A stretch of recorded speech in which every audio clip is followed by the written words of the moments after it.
is 8 o'clock on the East Coast. It is 5 o'clock on the West Coast. It is the 13th of March in the year of our Lord 2025. Season 15, episode 36. 705 times you have been welcome to the Clubhouse Podcast, your one-stop shop for all things sports, entertainment, pop culture, pro wrestling, live. Or if you're watching this on a replay live to tape, we're not judging you, as far as you know. Welcome. My name is Rob. I am the executive producer of the Clubhouse Podcast, and in a little over a week, it's going to be on. That way from me is my co-host and a man who is rooting his Owls on, as I am rooting my Gators on, but I don't have a hat. I do, but I'm just not wearing it right now because I have a very funnily shaped head for hats. He is Alex. Well, we didn't fall off as badly as it would be concerned in Boca, but we're not making the dance. But at the same time, it is a very fond coming up. We're going to have Selection Sunday happening. We have our own contests. If you go to ESPN and search for the Clubhouse Podcast, we're going to put it up on our socials. But that's more for later. All right. At the bottom of your screen is the official fact checker of Sooner Gator Productions and a man who has a black bag. You may know him as Ig Bunu, but his mama named him Don Ford. I'm going to call him Don Ford. Hey, man. So I did get a certain shirt on Tuesday that I saw worn on last week's show. That would be a jersey, sir, not a shirt. It's still a shirt. And secondly, I hit 3 Buckies in one day. 3 Buckies. 3 different Buckies in one day. You said you were going to do that on last week's show. I know, but I actually did it. So I actually hit 3 Buckies. Yeah, I'll do my things. If I had to do a stop, I had to hit the Buckies. And by the way, we did finally get our seats for a certain event in Arlington at the Globe Life Field coming up later this summer. Oh, okay. So, July 12th. Yep. So, all right. We're set for that. And for the record, go ahead. Tell them what section they can find you in, Don. Section 18, row 12, seats 1 and 2. I know exactly where that is. You know what? Ask for the docism, you get the docism. All right. Yes. We kind of have to start this week's show on a bit of a down note. Just got word about an hour ago of the passing of the great John Feinstein at the age of 69. If you do not know who he is an author. He wrote the book Season on the Brink that was made into a movie by ESPN. He also wrote A Long Walk Spoiled. Big sports guy. He actually interned the summer before Wilbon did at the Washington Post. Wow. Talked about it on PTI today. Wherever they both interned at the same place. I'm not sure. I'm sure it was the Washington Post because that's where Wilbon was forever. He was also a very frequent guest on the Bob and Tom show and a big Washington Football Club fan. He and Chick talked about it quite a bit. Guy wrote kids' books that were sports oriented. He was very prolific as a sports writer and a sports author. It was very sudden. We want to send our best to his family and friends at this time. Just an absolute legend. That one kind of hit me hard because I loved listening to the way he and Chick would go back and forth on Bob and Tom and him talking about the books he's written and all the things. But as Alex said earlier, Selection Sunday is this weekend. Am I holding on to false hope that my Gators have a shot at a 1 seed? Yes. Yes, you are. They wouldn't even see they're a good team. I gotta give it to them. Yeah, they are a good team, but I don't see them as a 1 seed. I think 3 is about the sweet spot for y'all. I mean, we're going to make the dance. I'm not worried about that. I'm just kind of worried about where we're going to wind up. And we'll know all of that Sunday evening. And we are going to be on at a special time next week. I will be. Oh, wait a minute. I can actually be on the show next Thursday. So we'll have to talk about that off air. Absolutely. I just realized I can be on the show now next week. I do want to do one quick baseball note. Did you guys Did you guys see the footage of? I don't want to screw up his first name, but Suzuki from the Cubs taking BP. Seiya Suzuki with the samurai sword, the katana. Have you seen the footage? No, I never saw it. No, I was taking batting practice with a samurai sword and slicing baseballs in half. It is one of the coolest things I've seen this week. Now that is cool. To clarify, he wasn't taking a full swing, but he was still centering. He was still centering that contact on the balls. And the only reason they stopped was because he was centering it so clearly. The person filming from across from him got hit by one. By a half a ball that he had sliced in half. That's original. I'll give it to the guy. I like it. I mean, you can see and the sound it makes when he was cutting through the ball. I was like, oh, this is awesome. Somebody at Shogun is just sitting there going, yes, do that again. Speaking of people that are baseball experts, I want to thank everybody over at YDC. Your Dark Companion had me on for a bit last night. They were doing an AMA, and there was a question about wrestling. And so our boss, Becca, called me and said, Rob, can you jump on? I said, absolutely. And so they had me on. I would say go watch the AMA for the discussion. I don't want to ruin it, but I actually heard Reiner say we knew more than him. And it was recorded. So that's the clip we need. Yes. Just on a no. That's our new intro. It's welcome to the Clubhouse Podcast. Who are we? Here you go. These guys know more than I do. But go check out that AMA. Always love it. And we're going to be visiting with them here in a couple of weeks. So get ready for that.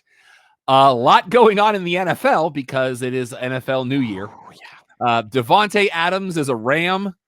Mm-hmm. Sam Darnold is a Seahawk. Geno Smith is a Raider. Justin Fields is a Jet. Mm-hmm. Joey Bosa is a Bill. And we're still trying to figure out if Don's going to have to deal with Aaron Rodgers because Russell Wilson has been talking to both the Giants and the Browns. Get ready, Don. Get ready for the circus to come to town. Okay, so I want to ask Alex this. No, I don't want him either. Who do you think will be a starting quarterback for the Steelers for the majority of the year next season or this upcoming season? For this upcoming season? Yeah. The majority of the games. The first two, and Pickett apparently has gone to Cleveland too. So you got to figure out who your quarterback is before you can even answer that question. No, I just asked who thinks. Honestly, I think it's going to be Russell Wilson. You think so? Okay. I think you'll have Russell Wilson because familiarity and the fact that Pittsburgh has a tradition of not losing their guys when they're in-house. Yeah. And plus, as much as we say it, the Steelers have a really smart ownership group and always have. I don't see them falling into the Aaron Rodgers trap of what all comes with signing him. And they got DK Metcalf too. Well, but the other fun part with that one was after the DK Metcalf trade and extension, Ben Roethlisberger posted a video with him in his old helmet on going, hey, y'all need me? Yeah. So, Don, you get that quarterback piece in place. Y'all can make some noise this season. My favorite of the memes, though, now that they have George Pickens and DK Metcalf, it's Aaron Rodgers overthrows his receiver. DK Metcalf and George Pickens downfield for some reason, just beating the crap out of the TV. Rodgers asking for a year. Do what? How much is Rodgers asking for on the contract per year? We have no idea. The report that is around this is the first time Aaron Rodgers has been a free agent in his career. He's always had an extension. Even when he was traded to the Jets, they did sign him to an extension. So he's never been a free agent until now. And don't count out Minnesota. Yeah. Yeah, that's true. They did just lose Sam Darnold. And following his predecessor. Whoever designed the Big 12 tournament basketball floor needs to be questioned. But did you see the longtime Dallas Cowboy DeMarcus Lawrence's first interview after signing with the Seahawks? I have not. Don, did you see this? No. So DeMarcus Lawrence, having been a pretty much career-long Cowboy, he's like, Dallas is home for me. It's always going to be home for me. My family's going to stay there. But it became apparent that I'm never going to win a Super Bowl in Dallas, so here I am. Woo! But I want to put this out there. The man said this. The man said this after they signed Sam Darnold at about the same time as him. And his response was, yeah, Sam Darnold's going to win a Super Bowl before Dak Prescott. Let's just marinate with that one. Let's go. Yeah, and if you want to come at me, it's right here. Point up. Point up and to your left. Up and to your left. What, you want me to do that? That one? Other way. Your other left. My left. Moving to the upper along. right corner of the screen. Right, and that's where I'm pointing on my screen, but apparently I'm wrong. Well, you're usually there for me. Like, you're usually to the right of me on the screen, and I'm assuming my feed is the one that everybody watches. So I don't know. I just work here. Let's get into NBA standings. The Philadelphia 76ers. God love you. You're at 22 wins right now, and you're tied with Brooklyn at 24 and a half back. But they're only a half game getting back booed in their own arena. The bottom three of this division are all at least 24 games back because Toronto's a half game ahead of Brooklyn and Philadelphia. And they're 19 and a half back of the Knicks. This is the funniest part about the NBA's draft lottery. You could be in the Eastern Conference and have an ostensibly terrible record, but you wind up in the playoffs and out of the lottery. And New York now 4.5 back of Boston. Cleveland has now clinched the division. They're on a 15-game heater. Wow. 15. That's what, 20% of the season. Something like that. Pretty close to it. Yeah. The math checks out. It's close. You know who's not? The Bulls. The Bulls. Because they're 28 games back. They're 9.5 back of the Detroit Pistons. Detroit and Indiana are tied with Milwaukee. All three of them tied, and all three of them 18.5 back at Cleveland. Because Cleveland doesn't ever want to lose again. They're pulling a Shorzy season 2. They're setting the tone. You're never losing again. Or is it a game? I don't know. And the Southeast Division. Huh? Shout out Washington Wizards. You've broken double digits. You got 13 wins. But their point differential is almost 13 in the NBA. They are 2.5 back of Charlotte Hornets, now 13 back of Miami. Miami's lost 5 in a row, so they're only a half game back of Orlando. But the Magic is now 2 back on Atlanta, who's won 4 in a row. But it is the Hawks. So look at that history in the playoffs. Yeah. In the Pacific Division of the Western Conference, the Phoenix Joe Suns, Johnson is now crying somewhere just on that. They're 11.5 back. They're 4 back on Sacramento. Sacramento's 2 back on the Clippers. Clippers now a game and a half back on Golden State because they've won 5 in a row, but Golden State's 4 back on the Lakers, but the Lakers have dropped 2. But they won 8 in a row before that. So Southwest Division, Fly Pelican has 18 wins. They're 24 back. They're 10 back of the Spurs. San Antonio now 4.5 back of Dallas. Dallas is now 8.5 back of Houston. Both the Rockets and Memphis are on 4-game heaters, but Memphis maintains a 1-game lead. And in the Northwest Division, Oklahoma City has clinched a playoff spot, but they have not clinched the division yet. Utah's up to 15 wins. God love you, but you're 39 back. They are 12.5 back on Portland. Trailblazers now 10 back on Minnesota. Minnesota's on a 6-game heater. They are 4.5 back on Denver, and then Nuggets are now 12 back on OKC. Let's look at your playoff pictures at this point. Before we get too far into that, did you see the Zion Williamson headline? He's in and out. I don't even know which one to look at anymore. Well, he has now gotten to 5,000 points in one of the fewest amount of games played.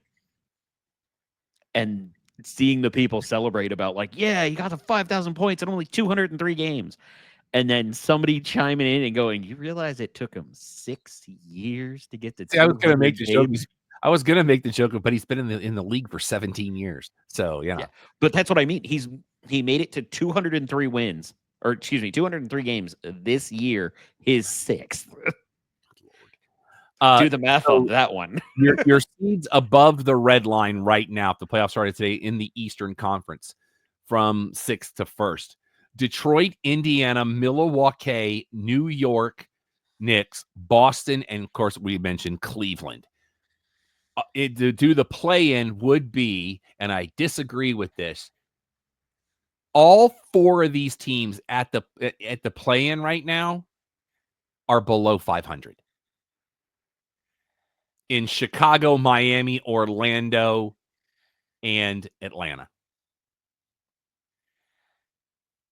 Teams that are close, you could say Toronto and Brooklyn at this point, and Philly. But if you had to put odds on them catching any of those spots, what would you say? Toronto and Brooklyn, all 3 of them have a good shot. Because they're all within 5 games of Chicago. In the Western Conference, Golden State, Houston, Lakers, Denver, Memphis, Oklahoma City. Now, in contrast, only one of the teams that would qualify for the play-in is below 500, and it's the Mavericks, and they're only a game below. They'll get further. So, give it time. Mavericks, Sacramento, Clippers, and Minnesota.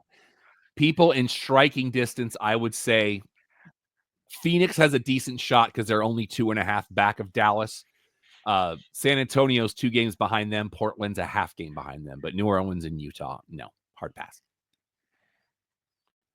Let us go into the NHL. Did you see what happened last night? No. Congratulations to the Seattle Kraken. What They set a record. For what? Quickest overtime goal ever at 4 seconds. Really? Over Montreal last night. Oh, I almost made a super dated reference. Oh. I almost made a super dated reference, but I'll throw it out there for you, Rob. That's some Blades of Steel timing. Yes. Did I ever tell you one of my best hockey video game stories? I want to say it was that's a real euchre thread.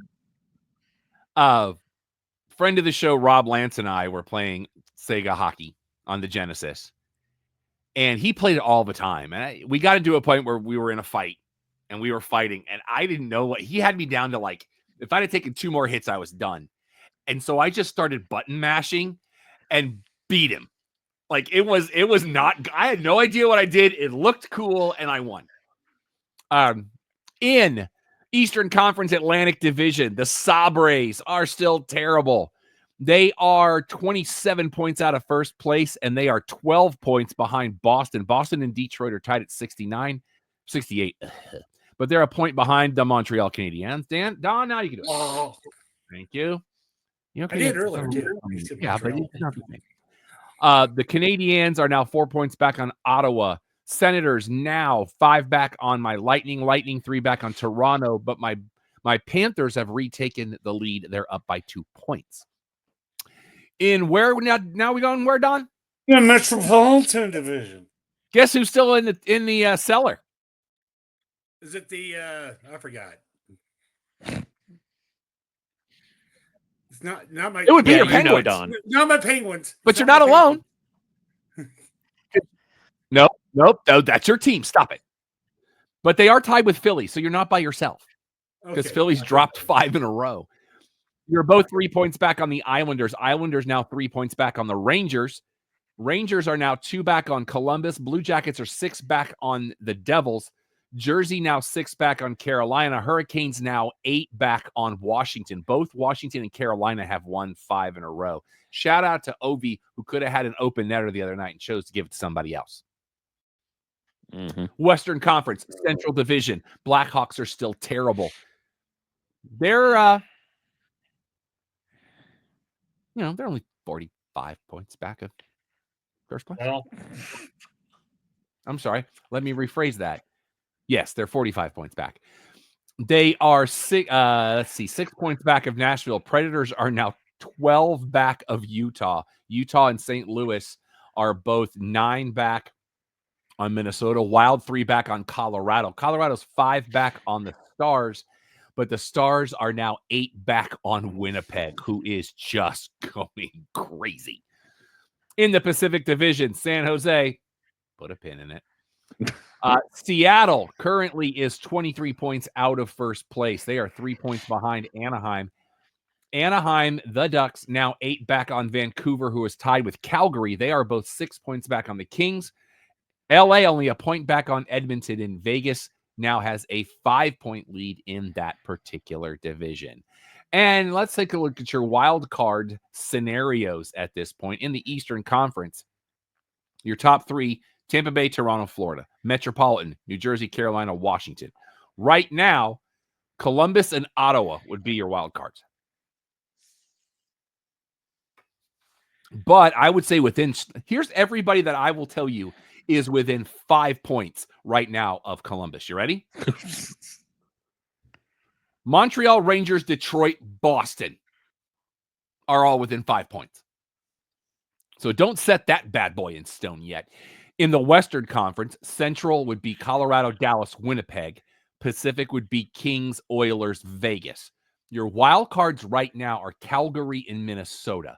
The teams that are within 5 points of Calgary: Vancouver, St. Louis, Utah. And Anaheim's not too far behind, but I wouldn't anticipate them making a move. All right. Let us play North America's favorite game show. Goal differential. Sharks. Like, it's just... I'm going to say with last week until I win this thing, 75. All right. I'll be over. I'm still doing 75. I know one day it's going to win. Alex. He said what I was going to say after last week, where he was so adamant about me going first. So I'll take 65. Let's see. Maybe they didn't get back up there because it did go down last week. Yeah. So both your best and worst in the Eastern Conference are in the Metropolitan Division. Don, you've got the worst in the Western Conference at minus 54. Okay. The Capitals have the best at plus 68. In the Western Conference, your best one right now is going to be Winnipeg at plus 77. No, to clarify, he was referring to the Eastern Conference initially. We're talking about Pittsburgh. Correct. Yeah. The second worst in the Western Conference belongs to the Chicago Blackhawks at minus 49. The San Jose Sharks have played 66 games. In those 66 games, they are 17, 40, and 9. For a grand total of 43 points. It's more than I thought it would be. They are 17 points back on Seattle. They are 13 points back on Buffalo, if that tells you anything.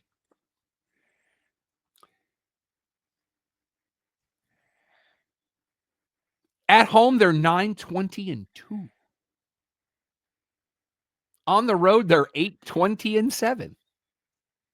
They're on a 3-game skid, 2-6-2 in their last 10. Don, wait no more. Minus 75. I do declare shenanigans, but well done. That's been my guess for the last 4 weeks or whatever. So You got it right this time, so you don't have to worry about it next week.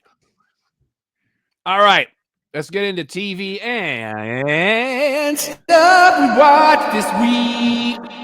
TV edition. What you boys got?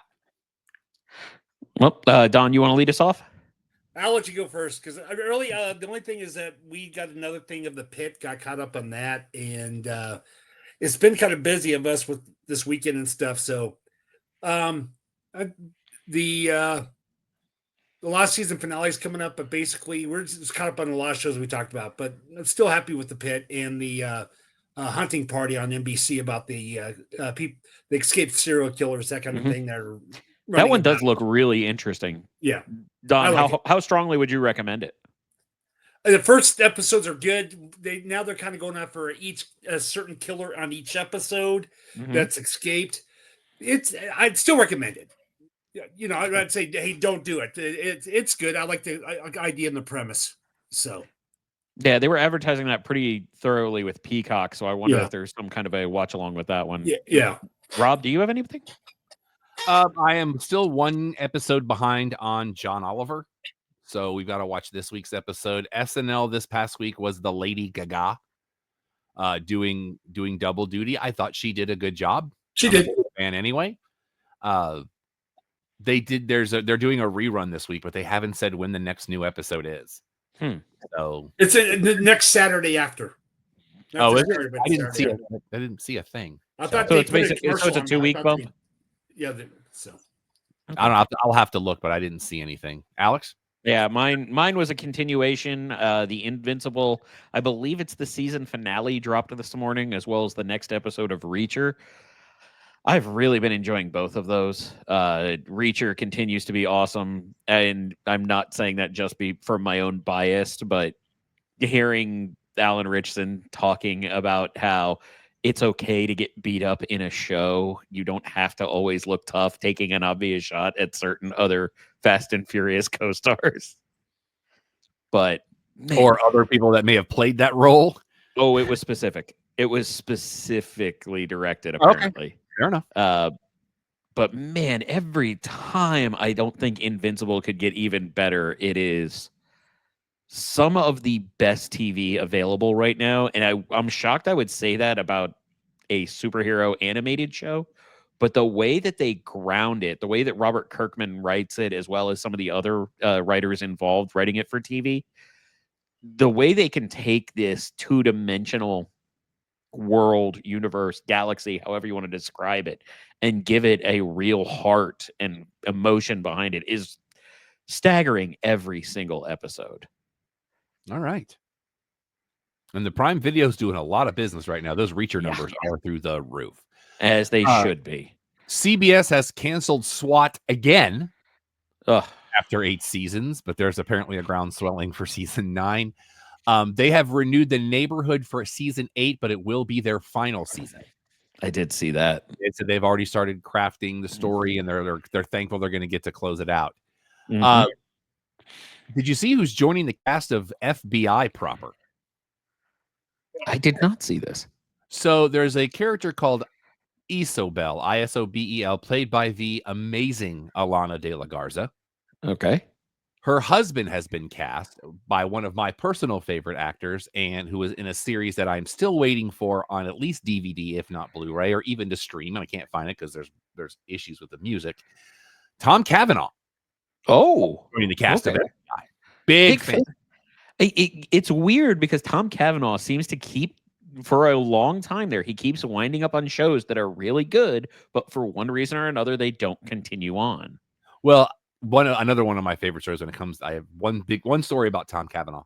I was doing a panel with Mike Starr, who was on Ed with him. And I was like, tell me, I said, Ed's one of my wife and I watched every episode together. That was appointment viewing for us. He goes, let me tell you a story about that. He goes, back then, because you didn't have camera phones and stuff, for continuity with sets and costumes, they would take Polaroids of us. Kavanaugh would have to photobomb every one of them. That doesn't surprise me at all. And I have proof. See me after the panel. And I'm like, what? He texts me a picture, which I have in my phone, of him at Stucky Bowl. And as they're taking the picture of him, you see Kavanaugh like leaping into the picture. And I'm like, I love that, man. So yeah, it was a panel with him and Robert Costanzo Jr., which was a great, those two are best friends. And that was a great panel. It's one I wish I had recorded and I don't. But I feel like around that same time frame, he kept winding up with shows like Love Monkey and things like that were good. They were good, but they never made it past like 2 seasons. It was weird. Well, did I tell you what I discovered about the star of that show, Teddy Geiger? Go on. No longer Teddy Geiger. Has decided to change their gender identity.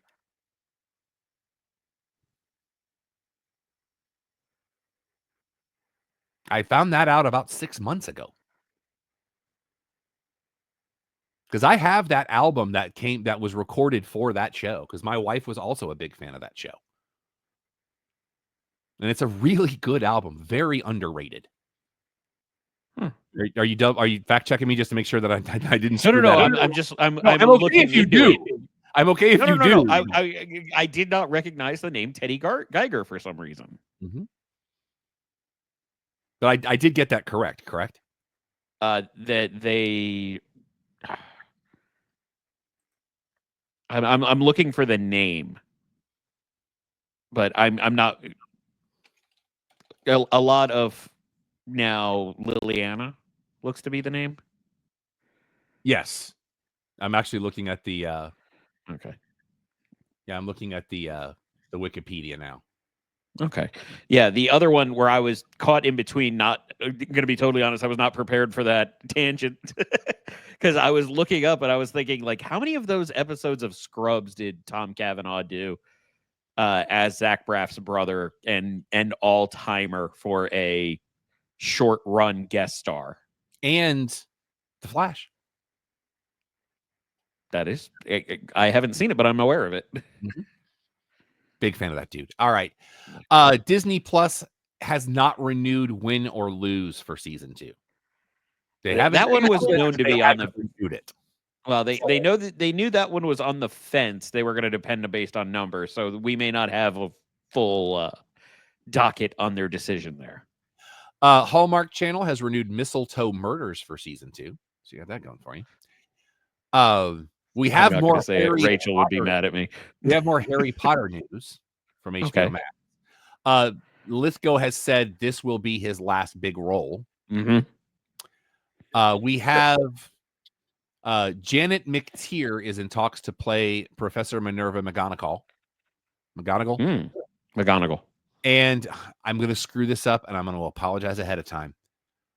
Papa Esiaidu is in talks to play Snape. Asidu. Okay, thank you for that. And if you remember Nicole Ari Parker. Now, I want to clarify. I heard somebody else say that. I don't know. I don't have that information inherently. I don't want to take credit like I'm smart. Hey, go ahead. Like I said, when you tell it to me and I haven't heard it, you get the credit. That's the way it works. Remember Nicole Ari Parker? Sounds familiar. She has been cast in Lanterns as Jon Stewart's mother, Bernadette. Oh, I did see this. And I genuinely had a moment where I'm like, she ain't old enough for that. That first picture of the two of them walking down the road. Like, and by two of them, you mean the two lanterns, not her. Yes. Yes. Go. Kyle Chandler was looking rough in that one, but is he supposed to? I think he's supposed to. Okay. Marvel, another DC weapon. Marvel did their version with Falcon and the Winter Soldier, and apparently that's what Lanterns is. DC weapon. So get ready. Fun. I can't even find the next SNL or anything on that. That's what I'm saying. I don't think they announced anything. No. I don't know what you saw. MGM Plus, Don, you subscribe to that, do you not? MGM Plus? Yeah, because I think that's it's like used to be whatever Epics or whatever and all that. Yeah, I think it was Epics. I think you are correct there. Yeah. They're doing a Robin Hood series, and Connie Nielsen has joined that cast. On game. Yeah, she's playing a queen. I can't remember her character. NBC Peacock has announced that season 2 of Poker Face will kick off on May 8th. I may need to catch up on that because this kind of looks like it might be right up my alley. What's the plot of that, basically? It's Natasha Lyonne, and she's like a person who just winds up being a detective. It's not like there's not like threads going through the whole thing. It's a murder of every episode kind of a thing. Okay. So I think hyper intelligent person who can pick up on clues and read people, but a lot of incredibly talented people are involved in it. So I've watched 2 episodes, and multiple times of both episodes had me going, "Wait, that person's here? They're in this?" It's like, yeah. And I think I have to go back to it so that I don't have that shock. I think it's kind of this generation's Murder, She Wrote, from like lots of guest stars. Yeah, that's a good pull. Netflix has renewed Meghan, Duchess of Sussex's series with Love, Meghan for season 2. They have also renewed Tyler Perry's Beauty in Black for season 2 and The Perfect Couple for season 2. And in what could be the oddest Netflix news of the week, well, maybe because we'll talk about something else that's even crazier later. They're remaking Cujo. You did that Cujo once before. This is going to be like the second remake. Hence remake. I mean, the second remake. They already remade. Oh, I didn't know they already remade Cujo. I want to say they did the It thing. They did a TV movie with it at one point, and then they had a true film. So the Stephen King evil dog book Cujo getting a remake from Netflix. Real quick, going back to that Robin Hood, Eleanor of Aquitaine. Oh, that sounds very classy. But did you see who's playing the sheriff? I think I did at one point. That's Sean Bean. Oh, well, he ain't gonna make it through season 1. Well, that's the real question: is when does Sean Bean die? Paramount Plus from the Obvious Institute has renewed Landman for season 2, based on everything I've heard. And Prime Video has said that The Summer I Turned Pretty will end with season 3. And we have a friend of the show joining season 2 of The Terminal List. Top 5 guest of all time on the show, Gabriel Luna, is joining season 2. I didn't realize Gabriel Luna had been on the show. That's who we've had at the Diff that year, right, Don? Yeah. Are you talking about Diego Luna? Oh, Diego Luna. Diego Luna. Yeah. You're right. Dadgummit. Okay, so is it Gabriel or Diego Luna that's joining? Gabriel Luna is going to be on the Terminal List. Yeah, he was on our show twice, 2 different years. No. Diego Luna was? No, who was it? Who did Book? No, you're thinking. Yeah, no, that's who got us, Diego Luna. Yeah, he was on with Diego that night. That's the night that Gary passed. TV on DVD and Blu-ray this week. Season 1 of The Last of Us, as we're getting ready for season 2. Also, season 1 of The Penguin. Also, season 2 of Spy and Family, which is an anime that just had a movie last fall. Season 2 of Tulsa King. And we're getting the complete series of Shameless and the complete series of Invader Zim. Oh, wow. Digging into crates, bro. For the record, that was a brilliant transition that you did not let sit long enough for that. Going from Gabriel Luna to The Last of Us season 1, since he's in The Last of Us. Let's get into stuff we watched this week. Movie edition. We all saw at least one movie, but we're going to talk about it in a little while. Anything else outside of that? Don saw a second movie. Yeah, those are the 2 I'd bring up. So I got nothing beyond. We did get the announcement this week that Stranger Things Sadie Sink will be joining the cast of Spider-Man's 4. So you are. That one I was trying to figure out myself. And the other thing. Go ahead. Sorry, I was asking, where do you think she fits in, since we don't know a character? We don't have Gwen Stacy yet. Or do we? I know we got we had her in a different universe. So. Yeah. And in the announcement that made me giggle like a child this week, a teaser trailer was released. Wait, if this is the one I think it is, it's a legit trailer. It's not a teaser. No, a teaser trailer. It was a teaser. Okay, so it's a different one. Quick. It's about 32 seconds long. Open on a small shot of a Marshall amp as something gets plugged in, and bass turned up, treble turned up, distortion turned up, main turned up, all to 11. September 12th. From Bleecker Street and Castle Rock Entertainment, this is Spinal Tap 2, The End Continues. Oh, boy. You still haven't seen Spinal Tap, have you, sir? Okay. I have not. This will be an appointment. You and I are going to watch This Is Spinal Tap together because it is one of the greatest mockumentaries in the history of ever, which, by the way, I saw somebody had it on the history of ever on a sign. That's gimmick infringement. It's so wonderful, and I've got all the albums. I've even got a version of one of their albums that you can fold out into like a 2D paper diorama. The whole CD folds out. I'm so ready. I love this movie so much. Can I ask the terrible question? Sure. Are they all still with us? Yes. Okay. And the thing about the original, because when you watch it now, you're like, oh, there's that person, and oh, there's that person. But what you don't realize is a lot of those people, this was so early in their career that nobody knew who they were. Well, I want to say it's what 90% of the voice cast for The Simpsons is in Spinal Tap. It's because that whole group tends to run together. Yeah, but that's what I'm saying is the guy from that thing or that girl from that thing. And there is actually an Easter egg in The Princess Bride that refers to Spinal Tap. In the kids' room, there is a hat hanging on the wall. That's a Navy hat. That hat is worn by Rob Reiner in This Is Spinal Tap, who directed both films. I have heard about that. Yeah, I'm telling you, I love this movie so much. And the two, Don, you've seen Spinal Tap, right? Yeah, I saw. We did a thing at it was a USA Film. The guy who did. Like you got to interview Harry Shearer. Yeah, no, it wasn't here. The one who did Ned Flanders. That's what I'm trying to think. Hold on. Oh, yeah, that's right. Bear with me. Hank Azaria. Yeah, that's the one. Harry Shearer. No, Hank Azaria did Mo. Yeah, no, there was Harry Shearer. Yeah, that was Harry Shearer. Yeah, my bad. Don, I want you to do a Google search on the logo for This Is Spinal Tap 2. Okay. Come on. And because This Is Spinal Tap is the normal logo, it's the 2 I want you to see.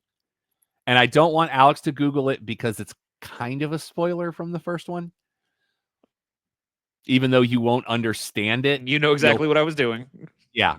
You won't understand that it's a spoiler until you see that you get close to that point in the film and you're like, okay, I know what they're doing. Hold up images, and I see a couple. This is the what pull up the what and look what this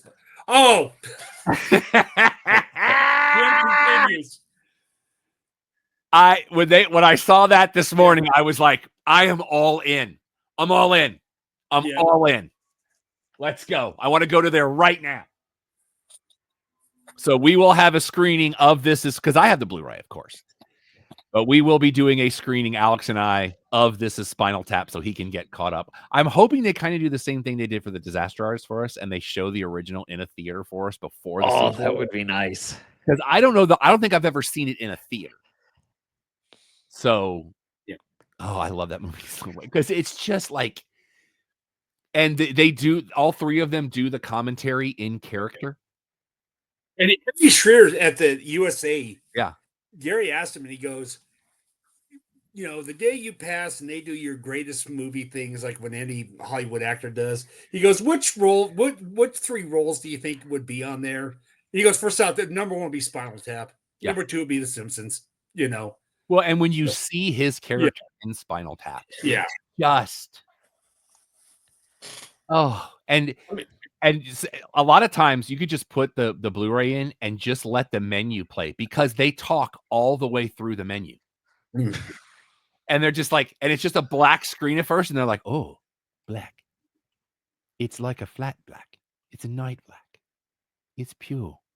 And then the logo shows up, and it's like this big on the screen, and they're like, is it going to get closer? And they talk for like 5 minutes before it loops. And the commentary had me crying because, like I said, all 3 of them in character the whole time. And it's just, gosh, it's brilliant. I love that movie so much. Movie new releases and places you get movie new releases this week. Don saw Black Bag, the latest from Steven Soderbergh. I am intrigued. I want to see this film. I do as well. But without going... Yeah. Oh, I was going to say, I wanted the bare basic first of the thumbs up, thumbs down before he said anything else. Thumbs up, but the trailer is very, very deceiving. That's what Don said in his review, currently located at Very www.theclubhousepodcast.com. That's our website. That's our website.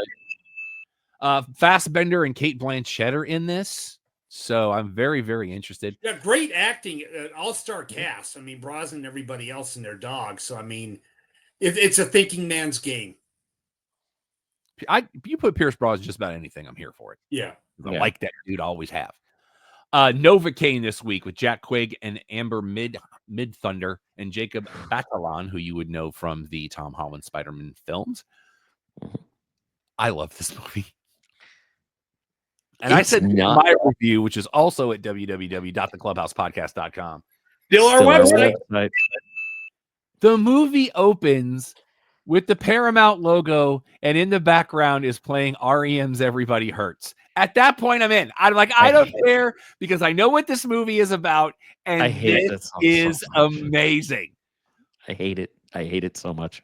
Jack Quaid plays a guy who has it's a fictionalized version of a rare genetic disorder. That's one thing you missed on. After the credits, they had to say this is actually fictional, but this part of it's kind of real. Where he cannot feel pain, heat, or cold. And it turns into an action film. Go see this movie. It's so much fun. It is bat, as Rob would say, it is bat guano crazy. It really is. I'm gonna mildly disagree and say it is a terrible movie, but it is so much fun as an experience. Yeah. And there are certain things I wish I had not seen going into the movie. So if you can go into it cold, because there were certain moments that would be roaring laughter, but I had already seen them in other trailers or videos that roared laughing then. So it became just a chuckle to a strong gut bust. Also this week, can I say that there are some, be warned, there are some very brutal moments. Oh yeah, it's very graphic. That is a fact. Yeah. Also this week, Ayo Edebiri and John Malkovich and Juliette Lewis in Opus. Ayo Edebiri plays a reporter who goes to do a story on a very eccentric musician, and things go badly. So, I wish I had gotten an invite for this one. We also have The Last Supper this week. I think you guys know what that's going to be about. Also this week, we have the first Looney Tunes movie in forever. Daffy and Porky in The Day the Earth Blew Up. I'm all in. It's Looney Tunes. I'm here for it. Let's go. Movies on before we get too far away from that, have you seen the guy, or I'm saying guy because I have seen that it is, have you seen the guy that is protesting at Warner now at the studios? I have not. Dressed as the Coyote with the sign like the Coyote would hold that just says release my film. And they need to. Movies on DVD and Blu-ray on Tuesday. You're getting not only Moana 2, but there's going to be a steelbook for it. You got that. Wolfman, not Wolfman, Wolfman, the one that came out in January. The Room Next Door, also this week. And we talked about Spy and Family. That movie, Code White, will be out this week. You're getting a 4K release of The Who's Tommy. So if that's something you're into. Arrow Video is doing their treatment for Deep Blue Sea. So get ready for that. And the Criterion Collection does A Woman of Paris and Godzilla. I better have a full music video or it doesn't count. And Godzilla versus by Biollante. I think it's right. And now, this.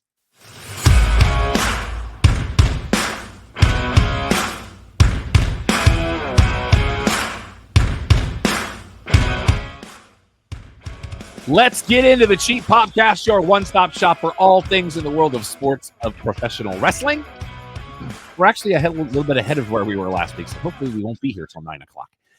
But we have a couple of quick headlines before we get into the big three. Congratulations to Tennille Dashwood and Mike Rallis. They have welcomed their first child into the room, Leo Austin. So shout out to those kids. MLW has announced that Paul Walter Hauser is now an executive producer for them. So good on him. An interesting move. Did you see who was announced for the word? Alec, did you hear? You might be on a little bit of a delay here. Did you hear who's in the Crockett Cup this year? I did. Natty will be in the NWA Crockett Cup this year. So doors are being open, kids. That's all I'm saying. Yeah. And it was announced that she is releasing her memoir in October. Oh, So that could be a fun read. Weird thing. Over under 2 chapters referencing her having to fart. Over. Okay. Women of Wrestling this week had no commentary until their B block. The entire first segment of the show, and the sound was off. It was like the crowd had been pumped up, but the ring announcer wasn't. Very strange. Could have fixed that in post, kids. Do you think they only had the live fire recording and figured, you know what, it's easier to just throw crowd noise over top of it? Don't know. And Roe has not recorded for the last 2 weeks, so I don't know if they don't have the contract anymore. And congratulations to Miro and CJ Perry. They have gotten back together and renewed their vows. So mazel tov to those kids. Good for them. Mm-hmm. Huge announcement today from TNA. What's that? Don, hear me out. Listen. They have revamped a couple of their plans for TNA Plus. Okay. Monthly is still $9.99. You get everything but the pay-per-views. Annual has dropped to $160 from $220, and that includes the pay-per-view. However, they are doing a seasonal special from now until April 11th. 3 months for $49.99, and it will include Rebellion. The pay-per-view will be included. I am strongly considering this because if they'll keep it orderly for me, I can do that. And if they go ahead, Alex. Does the bare basic cover the weekly show, or is that further behind? No, the monthly I do get Impact. Yes, I just don't get the. I wonder if I might need to start doing that. Yeah, because like Sacrifices tomorrow night, that's included in the monthly because it leans to the plea side versus the pay-per-view side. But $50 for 3 months, I can deal with that if it gets me all the pay-per-views. If not, now that's also if they let me get it every 3 months, and it's not like, well, this is just for 3 months. They're saying it's seasonal, so I'm assuming they're only going to do it at the end of each quarter. And they might adjust price based on what's coming up. Right. And you have until April 11th on that. So I'm excited. Sacrifice is tomorrow night. I will do everything in my power to watch because I don't have anything going on that I'm aware of. But, life. Hammerstone is no longer with TNA. His contract has expired. Also found out that Steph DeLander and Mance Warner are engaged. They've been together for about 1.5 years now. That's real? Yeah. Apparently, she was working in Indie Dayton with the Carolinas that he was on. They were actually in a match together and hit it off, and they're engaged. So mazel tov to those kids. WWE, we have one kind of sort of 2 announcements for the Hall of Fame. Lex Luger was announced. Sting has to induct him. Has to. Should. Yeah. And I'm hearing reports, but I haven't seen anything official that the natural disasters are going in. I have seen that. I've seen reports of it that being next for a while and now. Tugboat is saying it's a thing, but we haven't seen anything official from the company. I was watching Wrestling with Regret today, and he was doing WrestleMania 8, the one that was Sarge as the sympathizer. Mm-hmm. Apparently, that was originally supposed to be Tugboat. Instead of Sarge. I did not know that. That was 14. And you know what? On the card. But in an era or in a business where we are so often hearing people pump themselves up and we have to do this, really? There's no reason not to believe Fred Ottman in that. Yeah, and the natural disasters are more than deserving. Mm-hmm. What about individually too? Just like Tugboat going in. Respectfully, I would say no to Tugboat. Yeah, because they would both go in together. But yeah, I mean, John Tenta, of course. But by himself. I mean, I still think like he'd be on the cusp for me. And Because the Booker only reason T's- because he didn't Booker hold T's in anything. as like Booker T's as a tag team and single. I can see But the at same the thing same with, time, but yeah. goddamn, Don, you are digging Hey, for gold. easy. But the difference being is you had Booker T with the tag team run. You also had the singles run as well. I don't know that Earthquake really had a singles run beyond just being a big monster for Hogan to beat. Well, are you at any talking given him time. or Tugboat? Because John I'm talking Tenta about had- Tenta. Okay, because I think John Tenta, if you're going to put one of them in by themselves, it would be Tenta. Oh no, I agree. But what I'm saying is even John Tenta by himself, I don't believe it's enough to qualify for the Hall of Fame. Wonderful man. I am still shocked we had them on a dark side of the ring because the entire thing was talking about how it sucked for them after wrestling, but they were genuinely good dudes. Or are in Ottman's Memorial case. Day weekend, there will be an WWE takeover in Tampa. They're going to be hosting Saturday night's main event on, Saturday. Sunday will be Battleground, which I'm assuming will be an NXT pay-per-view or a plea. It has been for about 3-4 years, hasn't it? They haven't said officially yet. It Right. just says I'm just clarifying over the last few years. It has. They'll host Raw on Monday and then NXT on Tuesday. And apparently Tampa's a great now- wrestling town. Yeah, I can attest to that. Apparently Evolution now back on the table. Let's get that done. Please. And to clarify, you're referring to the women's plea. I am Evolution. Indeed. It is back on getting the table. Evolution 2. There is a John Cena legacy belt that is specific for Brussels and Belgium for $700, but it may be sold out because I couldn't find it on shop and pre-show. Which maybe put the cart before the horse on that, but we'll see. I just want to see what it would make it special for Brussels. Yeah. Well, it's for Brussels and Belgium. So it turns out it's just the other. We're not Alex, connected I think well. Alex's server's getting a little funky on him. Hall of Fame. We're going to get to that here in a minute, but Stephanie's Places will premiere on ESPN Plus, Hulu, and Disney Plus. So it's not just ESPN Plus. The first episode will be March 26th with CM Punk. Also in the lineup, Cody Rhodes, Rhea Ripley, Stone Cold Steve Austin, Charlotte Flair, Roman Reigns, Pat McAfee, which we saw a clip for on the Chamber, Taker, Triple H, and John Cena. All will have episodes with that. And Cena is specifically at the end of May. Yeah. Then there's the Hall of Fame. I knew you were going to have this note. Was made. And I don't know how I feel about it. Don, when has the Hall of Fame taken place in the last few years? After SmackDown. Mm-hmm. See how enjoyable I am about it? Well, but did you hear Put what's a pin happened? in that one, Don. Have you heard what's happened? No.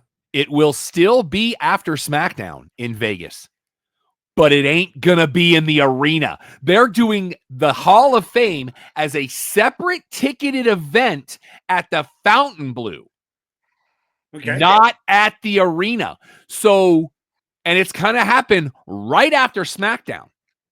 So, from what I read, it was 9:00 Pacific. Okay, so there's an hour then between. Yeah, so 9:00. What you're going to have is SmackDown on the West Coast starts at 5. So you're going to have 2 hours. No, if they end at 7. SmackDown's 3 hours. SmackDown's 3 hours. Thank you. But the report is that the one before WrestleMania is only going to be 2 hours so as to not overexpose people. Then you're going to have 2 hours off. Then the Hall of Fame Friday night, and then you go into Mania weekend. What's the distance between the Fontainebleau and T-Mobile? It's not close. I was going to say, I didn't think it was. It's the opposite end because the Fontainebleau is closer to Circus. Yeah. You know what? I gotta do this. I'm probably gonna kill my connection, but where's the arena at where SmackDown? That's what Alex is looking up right now. It's at the T-Mobile Arena. SmackDown and Raw at the T-Mobile. It's by the MGM Grand. The T-Mobile Arena is literally between New York, and Park MGM, Okay, so but it's it's on the opposite end of the strip. As I just said. That monorail still keep going all the way down?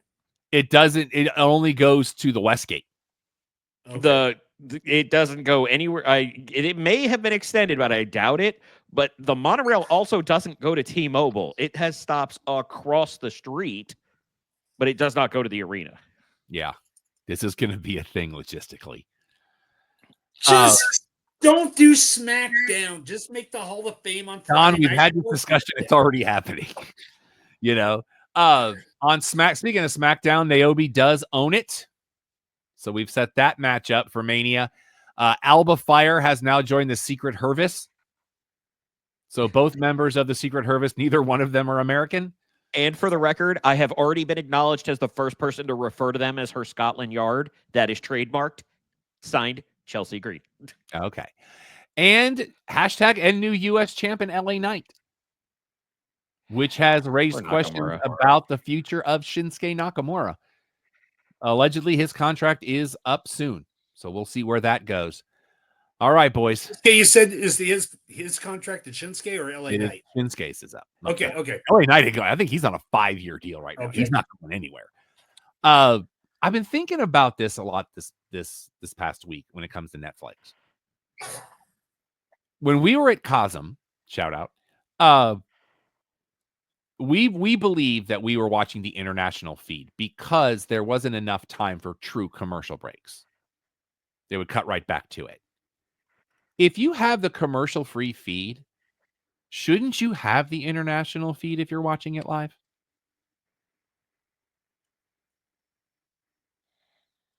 Because if you watch it live, you have to watch commercials.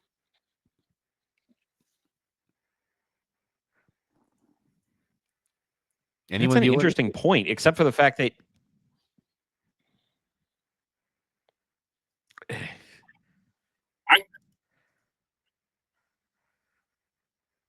Alex, go ahead. I think you're on a delay. Yeah. It's an interesting point, except for the fact that they're not changing what your feed is. They literally have a team removing the or the commercials from whichever feed you're connected to, which I think is pretty cool because they're doing it almost in real time. And then there may be a pro tip for anybody watching this. Don, you are completely onto something, but it's going to take a little bit more walking. Because if you take the monorail exit one bit further, you wind up at the Sahara SLS, whatever they're calling it this month, and you could walk down from there to the Fontainebleau, or you could walk over from the Westgate. But either way, you're going to have at least half a mile to a mile walk just from the train, the monorail. JD McDonough says he's looking to return in the next month, so that's good news. Yeah. For that injury. I hope it's not him pushing too far. Yeah. Ivar is your latest person to get a WWE Speed title shot, so there's that. You don't think he'd come back too early, would you? They wouldn't let him. He'd have to get medicine. But you don't think it's too early? I mean, I know they'd watch. I think he's the kind of guy I think he would try. I think he would try to come back and say he's okay. That's what I'm worried about. Yeah, the guy never gave up. I mean, I have so much respect for that guy after what happened and how he, 11 minutes with a punctured lung. That's all you have to say. I don't need 11. JD McDonough is officially one step closer to Haku territory for badasses. So now let's talk about the next 3 episodes of Raw. Okay, here we go. Because we're on the European tour, Don. Oh boy. What normally happens on the European tour with Raw? They tape delay them. So it's not sure. But we've talked about that, Don. Not so fast, my friend. Here's the next 3 episodes of Raw. This Monday night will be in Brussels. The next 3 episodes will air live. So Raw this coming Monday will start at 3 p.m. Eastern on Netflix. March 24th from Glasgow will be at 4 p.m. Eastern. March 31st from London will be at 3 p.m. Eastern. So the next 3 episodes of Raw, and I think this is a fantastic experiment because why let the internet ruin everything? Netflix doesn't have any programming to rearrange, so let's do this bad boy live. I am full on 100% in. My opinion has not changed on this one iota. I love it. Yeah, this is going to be real interesting. I'm definitely going to be interested to see the numbers of live versus, plus 12. So, yeah. Game with it. I like that idea. Gable now working the secret identity bit, and I giggled. And then the follow-up to that? Yeah. Go ahead, They Don. have done so many like international stuff, even like the Money in the Bank from UK. It started like at 1 o'clock. If they did Mania there, it'd still work if they ran it at 1 o'clock. Yeah. I think this is the first step in that process. Yeah. And that ending. Well, but before we get away from it, having that wasn't you under the mask. Yeah, look, he's right over there. That ending. Did you see this week the interview with Heyman? Where, because now you have Roman, Seth, Punk, and Heyman thickening the plot. When he talked about how he had Roman prepare for the tribal chief and that whole storyline. I think I did see about this, but go ahead. He said he had Roman Reigns study multiple times watching Apocalypse Now. Okay. And all right. That's why that man is a genius. Yeah. So, yeah, and so it was made official Tuesday morning. It will be triple threat at Mania, Roman versus Seth versus Punk. Good. And a fantastic cage match. That cage match Monday night was fantastic. Wet fart of an ending, but no, it fit the story. It gave us the thickening of the plot. And what I thought the genius of it was, you didn't see Heyman until the beatdown of Rollins was done, and I was like, oh, he's going in the who's in the cage? Heyman's in the cage. Yeah. Oh, I marked out. I thought it was great. Fantastic storytelling. Absolutely. And Roadblock was a thing. Apparently Sean Spears is now Joe Gacy. And the copywriting of the name The Culling is his, not these other guys we thought it would be. And I'm just going to say this. I really thought the main event was going to be a schmoz ending. Same. But I'm normally not a fan of a small group having all the belts, but putting the tag belts on Vicaire and Julia and having their respective belts wouldn't be a bad idea, because we're going to run it back for Stand and Deliver. Give them the tag belts, and then each one of them. I'm having a terrible moment right now. Who has the women's tag belts right now? Right now it's Liv and Raquel. Okay, because I had a moment. I was trying to remember. I was like, NXT doesn't have a women's tag belt anymore. That's where I was lost. But it can be defended anywhere. That is true. But I was trying to earmark for an NXT, and it no longer applied. All right, let's talk AEW. Revolution was a thing, and I did watch Wrestling with Regret so I could get some more depth beyond what you and I talked about. Swerve did have a busted eardrum, which is that's back-to-back pay-per-views for companies where one of their main guys gets a busted eardrum. Momo Watanabe has an ankle injury. Yeah. I have a theory on the Billy Starks thing.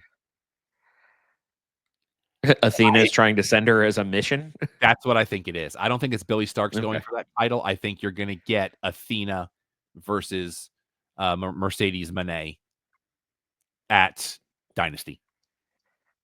And that might be like a TBS versus ROH match.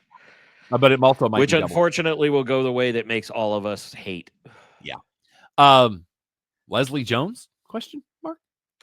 I'm sorry. I wanted a live mic on her the entire time. I do love her, but it seemed kind of random. Well, do you have the text I sent you? Yes. Can I go back real fast? Please do, Don. I haven't watched ROH for a while because the thing is not normal. Is Athena still the champion on the women? Yeah. Yes. Okay. Still, so it's been like 2 years now. At least. Okay. Man, I got a lot of notifications here. Well, I wasn't asking. I was just wondering if you still saw it. Oh yeah, no, I did. I could probably get to it a little quicker. And I haven't seen anybody that hasn't said the Hollywood ending should have been the main event. Oh, absolutely. No disrespect. I understand why it wasn't, but yeah. Interesting, as we talked about at the top of the show, next weekend starts March Madness. Did you see the Collision announcement, Alex? I might have. They are splitting Collision into 2 1-hour blocks. One Saturday, one Sunday, because of the tournament. And this allegedly is an experiment that they may go with down the road. So I'm kind of okay with that because that's a long 2 hours on Saturday night. It just is. Your wild card in the international title eliminator tournament was Speedball Mike Bailey. And that was we expected. With him and Mordos, that was a good match. Yeah. Well, the thing is Speedball comes in and it's not dissimilar to Penta coming into WWE that people aren't used to. He is a guy who makes the opponent look good, whether he's winning or losing. And I mean, there were some really great spots in that match, great reversals, great chain wrestling. I very much enjoyed that. And I did dig that Caster had the Max logo on his trunks. I did catch that. That made me laugh. But I like that we now also have heels coming out to beat him down more. Yes. So it's like, it doesn't matter who you are. You get to beat the best wrestler alive. And you know what? Do not hook MJF up with MVP. I want that match. Well, that match has happened before, sir. Right. No, I saw the graphic for it. But I want Intimidation Games? Yep, from MLW. Did you see the other picture from them too? I can neither confirm nor deny. Before MJF started wearing the Burberry scarf, he was on a program with with MVP, who had been wearing the Burberry scarf. Oh. And there is rumor that his first one came from MVP. So there's some levels to this. I can't wait to see. Yeah, this is going to be, and you also have the dynamic of the Hurt Syndicate going, hey, why are you doing this without us? So seeding some interesting possible storylines there. Mm-hmm. And Tony Storm, then again, cutting a promo for the ages. Just give that woman anything she wants. Unless Harley Cameron wants it, then get 2. Don't you mean Harley Graham? No, I don't. So stupid. Anything else you boys want to talk about tonight? If we were using Harley Graham more rather than just having her stand behind Aries, yeah, I'm calling him that, I would be more into it. Instead, it's literally just Harley Cameron being awesome and being like, I just tried a bunch of things and we're still going to keep doing it. Done. Why not? You know, how many people can actually do like ventriloquism like her, play the guitar, you know, with Cameron? I think they got to put a belt on her. It's coming. But you've got to do it. You've got to do a slow burn with that. I don't think she needs that. I still maintain that is the biggest problem with Harley Cameron is she's so entertaining. They don't need to put a belt. You need a belt on somebody like Mercedes Moné, who is boring as watching paint dry. You need a prop for them. Harley Cameron is the prop. She can do whatever she wants, whether it be with a guitar, a puppet, rapping. She does not need a belt. And it's unfortunate because she deserves one. But as we know, this is a scripted event and she doesn't need the help. She's already perfect on her own. But who would you're saying if it's Mercedes and Athena, who would you say would win on that one? I know you kind of said who will, or I said we would all hate it. Different answers. Because who will be Mercedes Moné? Because do you think she has creative control in that thing? I've been told That's she been does. Reported multiple times. I've been told she does. Yeah. Anything else you guys want to talk about? Yeah, I'm good on it. All right, I think we're pretty much set. Let's get to there the is next. a QR code in the upper right corner of your screen. There you go, Alex. You got it. Nailed it. Okay, so it's backwards. Yeah. That's for all of our social medias.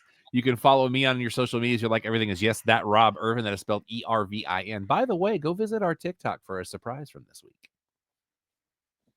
I am Vexploit on all social media. If you'd like to help out the show, please go to ProWrestlingTees.com. and search for the Cheap Popcast. We got a lot of different designs, a lot of different color options within those designs.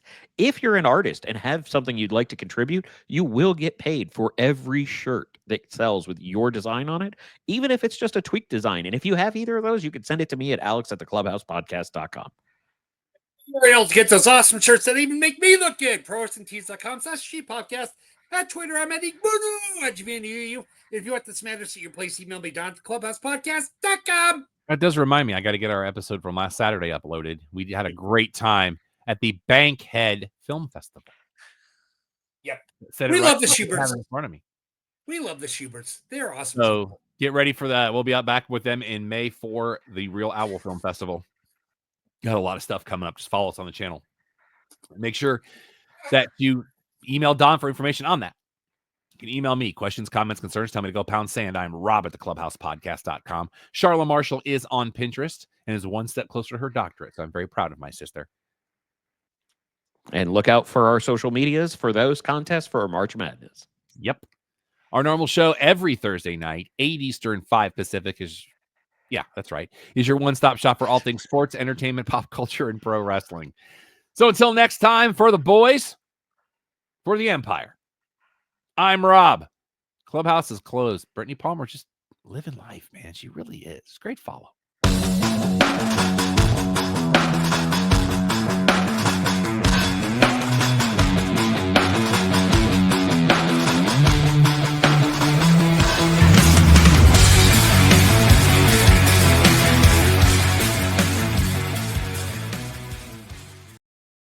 This is a Stolen Water Media production.